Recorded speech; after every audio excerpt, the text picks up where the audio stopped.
Olá, vencedores! Tudo bem com vocês? Pessoal, hoje vamos falar sobre um tema muito importante: direito previdenciário. E as pessoas têm muitas dúvidas, né? Por que meus pedidos são negados? Eu posso ainda me aposentar? Tem dúvidas demais em relação a isso. E para falar sobre esse assunto, nós trouxemos aqui uma pessoa especialista em direito previdenciário. Mas antes de aparecer ela aqui, ó, eu vou pedir para você se inscrever, ok? No canal, comentar, compartilhar, legal? E dar um like, pessoal, porque isso faz com que eu traga informações importantes, mais informações importantes que pode mudar no seu dia a dia. Prestação de serviço, gratuito, não precisa pagar nada.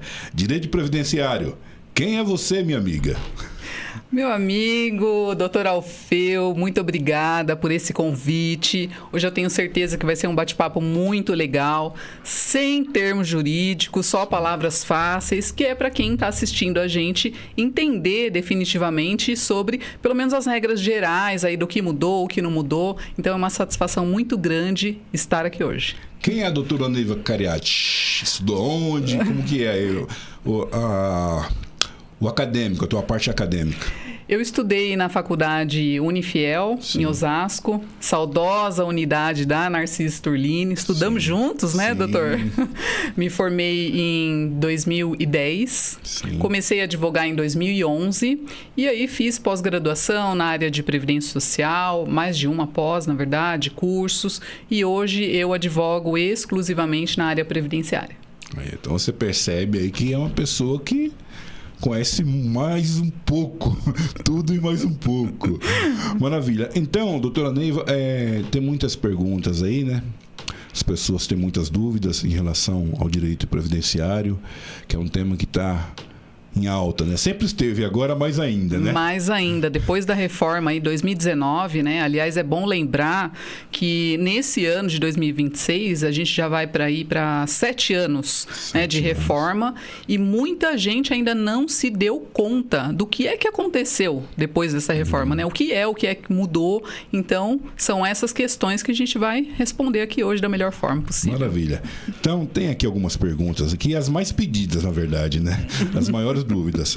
Uma aqui, a doutora Neiva, por que o direito previdenciário é hoje uma das áreas mais procuradas do direito, na tua opinião? Em relação ao cliente, né, as pessoas, elas têm se interessado mais justamente porque elas agora, eu sinto que agora, depois de 2025, especialmente, 2024, as pessoas estão começando a entender que ficou mais difícil de se aposentar, porque elas dão entrada na aposentadoria, têm o pedido negado e elas não entendem o porquê. Mas é por conta da reforma da Previdência. Então, acho que hoje é que está caindo essa ficha, falando aqui em português claro. Ah, isso mesmo. Você acha, qual é o maior medo das pessoas que querem se aposentar, assim, na tua experiência, assim, que você percebe? O maior medo é não conseguir se aposentar.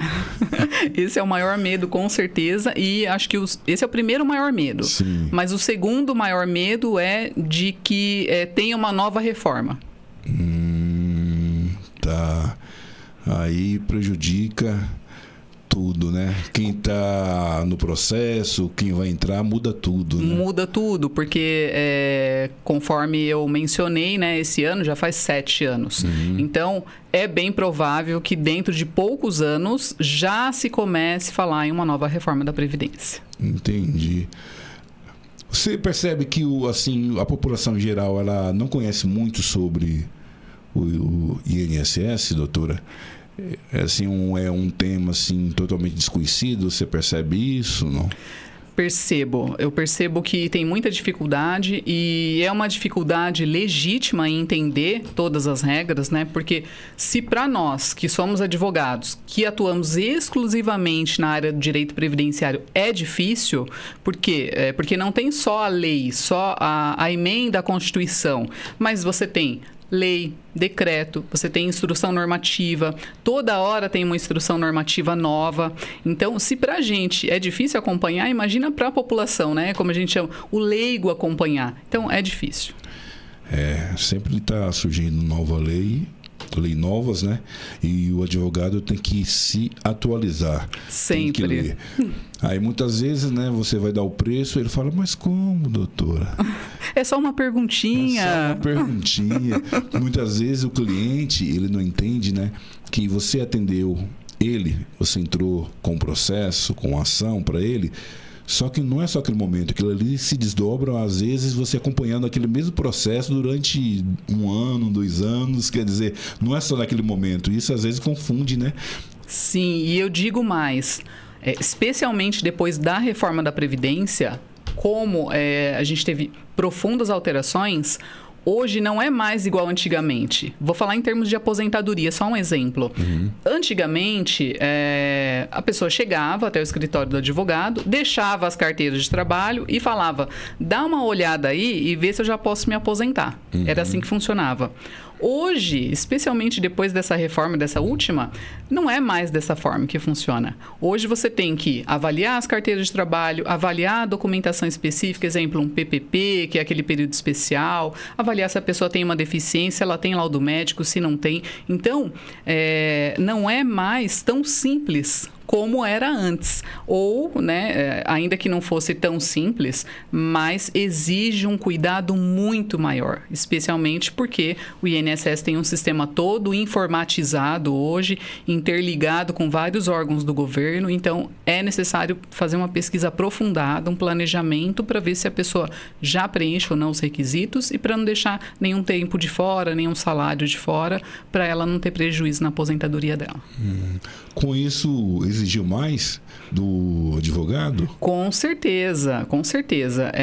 O advogado que não está atualizado ou ele não é especialista da área previdenciária, ele pode causar ou uma expectativa errada no cliente, porque o cliente ele tem aquela ansiedade de se aposentar logo, e se você é atendido por um profissional que não entende, ele pode passar uma informação errada, e aí você acredita que no ano que vem você já vai se aposentar. E aí quando chega no momento, não tem o tempo ainda, faltam mais 2, 3, 4 anos. Então, tem essa expectativa e tem também, claro, a questão de um cálculo errado, de um documento que não foi considerado na aposentadoria e lá na frente ele se aposenta achando que está tudo correto, só que na verdade não está. Ele saiu com uma aposentadoria mais baixa, geralmente, com valor menor do que ele teria direito. Esses são alguns exemplos do que pode acontecer. Nós como advogados, né, a gente tem uma certa ética, né, para agir. A gente toma muito cuidado com isso, né? E muitas vezes, quando o cliente nos procura e você passa o valor ou explica para ele como as coisas funcionam perante a lei, algumas vezes, alguns dizem, mas fulano de tal conseguiu aposentadoria lá para minha tia, para o meu amigo, foi tão rápido. Aí a gente pergunta, é advogado? Não é. Acontece muito também isso, né? Acontece muito e hoje na era da inteligência artificial, isso tem se agravado, porque as pessoas acreditam que basta você contar a sua historinha lá, no chat GPT, e ela vai entender tudo de aposentadoria. E não é assim que funciona. Exige muito critério, cada caso é um caso, e eu costumo falar para os clientes que eu atendo, talvez, Dona Maria, seu João, a senhora acha que é igual o caso do vizinho seu, mas não é. E eu vou te falar, meu amigo, todas as questões que eu atendi até hoje, todos, sem exceção, nenhum caso foi igual ao outro. Nenhum caso. O doutor aí, assim também, né? O advogado, ele tem uma certa responsabilidade, né? A questão da fé pública, né? Em relação a algumas informações, a documentação que recebe, né? Então, por isso que a gente tenta fazer a coisa dentro da lei. Às vezes, as pessoas que trabalham com isso e não são advogados, elas não têm, como eu posso dizer assim, a responsabilidade, né? Ele pode responder criminalmente, claro, mas ele não estudou para isso, né? Não tem as regras éticas que o direito impõe. Com certeza. Com certeza, para a gente a responsabilidade é bem maior. Você responde pelos documentos que você recebeu, por um documento que você assina como advogado. perante a OAB e perante a justiça, não é? Exatamente, perante o cliente, né? E tem todo esse lado, tem o lado financeiro, que a gente pode causar um prejuízo. Tem que ter um cuidado, né? Todo o trabalho ele tem que ser formalizado via contrato de honorários, especificando certinho qual que é o tipo de trabalho que você está fazendo para aquela pessoa. E, claro, por exemplo, se a pessoa chega para mim e contrata um planejamento, óbvio que tem as orientações. Olha, isso é uma simulação, é para você ter uma noção, né, de quando vai se aposentar, como. Nunca é exatamente, né, mas tudo isso é previsto em contrato, por exemplo. Porque, sim, tem a responsabilidade e tem o lado emocional que eu, particularmente, eu respeito muito, porque eu sei que cada pessoa carrega a sua história, suas expectativas, suas inseguranças, então isso também conta muito. Ah, tá. Então você faz uma simulação também. Sim. Como que funciona mais ou menos? Conta aí pra gente um pouquinho. O cliente vai até você. Como é esse processo aí? Sim, e aí eu vou voltar como era antes e como é hoje, né? Porque antes a pessoa deixava as carteiras e falava, dá uma olhadinha pra mim. Hoje não. Então hoje o cliente ele chega até o escritório, ele faz um contato comigo, ele fala, olha, geralmente, tá, doutor? Eu já dei entrada 2, 3, 4 vezes e o INSS negou e eu não sei o que está acontecendo. Dá para você dar uma olhada para mim? Aí eu sento com essa pessoa e eu explico. Olha, é possível, mas não é só uma olhada. Eu preciso que você me mande todas as suas carteiras de trabalho. Eu preciso que você me responda um questionário para eu saber a sua vida inteira. Como que foi? Aonde que você trabalhou? Você tem período rural? Você tem período especial de trabalho, que é aquele insalubre, né? Que as pessoas chamam de insalubre. Você trabalhou no exterior? Por exemplo, você contribuiu no exterior? Então, é uma lista extensa de questões que a pessoa me responde. E aí, em cima disso, eu peço a documentação para ela e faço cálculos e simulações para ela de acordo com cada regra. E, além disso, pensando naquela pessoa, por exemplo, um empresário. O empresário, ele tem uma dúvida. Eu posso aumentar o valor da minha aposentadoria? Eu consigo? Vale a pena? Então, tudo isso é feito por meio de um planejamento específico. Nós vamos chegar aí. Tem uma pergunta específica para isso. Você atende também as empresas também. Atendo os empresários. Os empresários, isso. Ok, entendi. Maravilha. Tá vendo aí, ó? Informações importantíssimas. Direito previdenciário. Direito previdenciário, a melhor área do direito. É isso mesmo. Vamos ver aqui a próxima pergunta que tem aqui, ó. Vamos lá. Olha só, você até já falou um pouquinho aqui, mas... Doutora Neiva aqui, ó. Dá para se aposentar sem advogado? Ou isso é um risco? Já falou um pouquinho, né? Mas dá para falar mais, porque tem que defender a profissão. Sempre dá. É assunto que não acaba mais. Dá para se aposentar sem advogado? Claro, dá para se aposentar. Sim. Imaginando, por exemplo, um homem de 65 anos de idade, ele entrou numa empresa aos 50 anos, trabalhou 15 anos sem faltar nenhum dia, todos os salários estão registrados lá no INSS, no extrato dele, as informações estão lá, e aí ele vai se aposentar por idade. Ele não precisa de advogado, tá tudo certo. Só que a vida é assim? Não, ela não é assim. Quando você baixa o seu CNIS, você vê lá um monte de código que você não sabe o que significa. Você vê, se você reparar, né, tem salário que não consta lá no INSS, tem empresa que não aparece, tem empresa que não tem data de saída e por aí vai. Então, recomenda advogado? Sou suspeita para falar, mas é claro, recomenda advogado.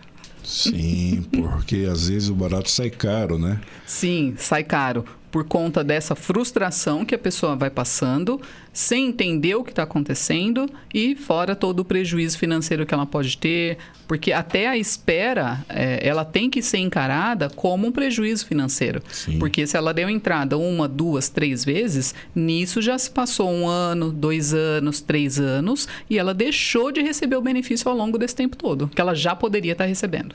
Perde prazo, às vezes, Perde prazo, não sabe como recuperar um documento de uma empresa, já jogou fora os olerites, e por aí vai. Tanta informação quebrada que a gente vê ali no CNIS, né? Exatamente. Doutora, quando a empresa ela não existe mais, como que faz essa busca? A pessoa trabalhou, mas a empresa não existe mais. Olha, o primeiro passo é verificar com a pessoa o que é que ela tem de documento. Por quê? Quando a gente fala em provar o tempo de contribuição, você pode provar por meio de uma rescisão de contrato de trabalho, que você saiu daquela empresa ou que você trabalhou lá até tal data, por exemplo, por meio da sua carteira de trabalho, por meio dos seus olerites. Se você é um empresário, por meio da folha de salários lá que o seu contador emitiu. Então, tem várias provas que você pode fazer. Sim. Tá? Extrato do fundo de garantia é uma outra prova importante. Tá. Entendi. Acontece também algumas vezes que a empresa, ela não deposita, né? Como que fica essa questão? Porque, por exemplo, quem tem a obrigação de fiscalizar não é o trabalhador, né? É o Estado, né? Vamos dizer assim. Mas a pessoa trabalhou, nesses casos assim é perdido, a pessoa trabalhou na empresa não fez os depósitos, a pessoa perde todo aquele período, não tem o que fazer? Não, ela não perde, porque justamente como você mencionou, a obrigação é uma obrigação da empresa fazer o recolhimento e fazer o repasse. Sim. Então, a lei já presume e protege o trabalhador nesse caso, porque na própria lei tem a previsão da obrigação, né? Uma obrigação tributária e, né, tem uma responsabilidade da empresa. Então, o empregado, nessa situação, ele não é penalizado, ele não perde. Mesmo se o empregador não fez os depósitos. Mesmo se não fez os depósitos. Agora, um outro ponto que é importante mencionar aqui é que, além dos depósitos, e aí piora um pouquinho a situação, é que a empresa, às vezes, nem contratou contador. E aí ela deixou de entregar as declarações. Antigamente era GFIP, hoje é o E-Social. Então, como que funciona? A empresa, ela entrega a declaração, assim como uma pessoa física entrega a declaração de imposto de renda, Sim. dessa mesma forma. Então, a empresa deixa de declarar para o INSS. Aí começa a ficar um pouquinho complicado, porque daí você já não está falando só de prova de tempo de trabalho, que está na sua carteira. Você está falando dos salários também. Então, quanto mais tempo você trabalhou, se você tinha um salário significativo, pode te prejudicar, principalmente se esse período for depois de 94, que é o período dos salários que vai entrar no cálculo da sua aposentadoria. Coisa não é fácil, não. Não. Então justifica pagar o preço. Doutora Neiva, mais uma aqui. Por que tantos pedidos de aposentadoria são negados logo de primeira?